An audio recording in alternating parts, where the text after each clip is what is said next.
Kamu pernah ngerasa nggak pas lagi scrolling medsos tiba-tiba jadi nggak mood? Atau mungkin malah jadi ngerasa nggak puas sama hidup sendiri? Ini bukan cuma kamu kok yang ngerasain.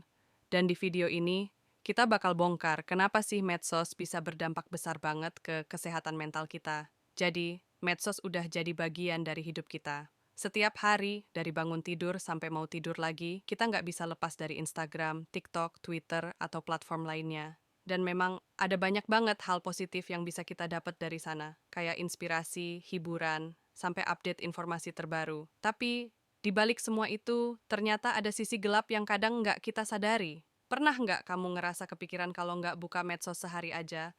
Atau kayak takut banget ketinggalan info terbaru yang lagi hype? Ini yang biasa disebut fear of missing out atau FOMO.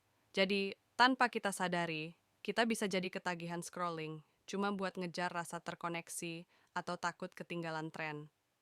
Masalahnya, FOMO ini bisa bikin kita ngerasa cemas dan stres loh.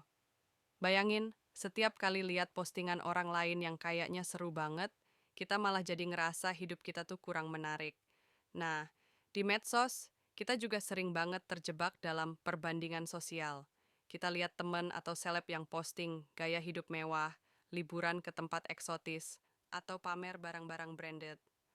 Otomatis, pikiran kita langsung mulai bandingin, kok hidup dia lebih enak dari hidup gue ya? Padahal, apa yang kita lihat di medsos tuh belum tentu realitas 100%. Banyak banget orang yang cuma posting hal-hal bagus aja, sementara masalah atau kekurangannya nggak diperlihatkan. Tapi, efeknya tetap ada di kita. Ngerasa insecure, nggak puas, dan ujung-ujungnya stres atau bahkan depresi. Ada yang menarik nih, konten yang kita konsumsi di medsos juga bisa pengaruh ke mood kita. Misalnya, kalau kamu sering lihat konten-konten positif atau inspiratif, kemungkinan besar kamu akan ngerasa lebih semangat. Tapi, gimana kalau kontennya negatif? Misalnya, berita buruk atau drama toksik. Ternyata, konsumsi konten negatif secara terus-menerus bisa bikin kita lebih gampang stres dan punya pandangan negatif terhadap hidup. Dan nggak bisa dipungkiri, di medsos kita juga sering ketemu dengan komentar-komentar negatif atau bahkan cyberbullying. Ini bisa banget berdampak buruk ke kesehatan mental, terutama kalau kita jadi korban. Banyak orang yang ngerasa tertekan karena omongan orang lain yang nggak kenal batas di medsos. Makanya, nggak heran kalau orang yang sering jadi korban hate comments atau cyberbullying di medsos bisa mengalami depresi atau anxiety. Pernah nggak kamu ngerasa kesepian padahal di medsos kamu punya banyak teman? Ini juga salah satu ironi medsos kilatasan.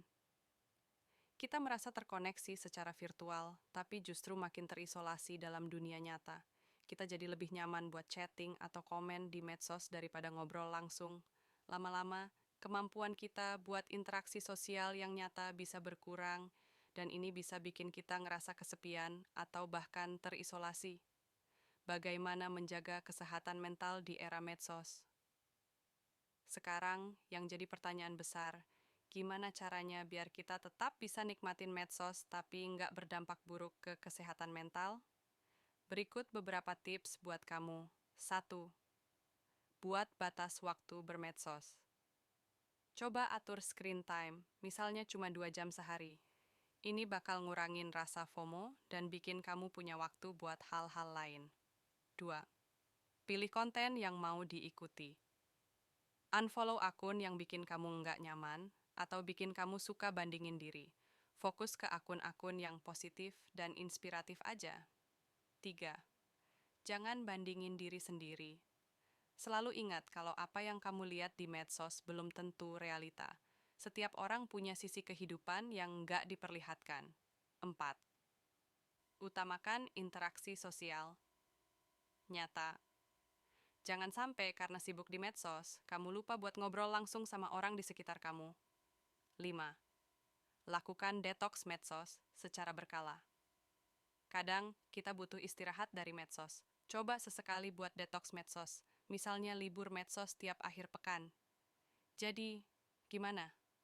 Kamu pernah ngerasain efek-efek medsos tadi nggak? Kalau video ini bermanfaat, jangan lupa buat like dan subscribe channel ini, biar nggak ketinggalan konten-konten seru lainnya seputar kesehatan mental.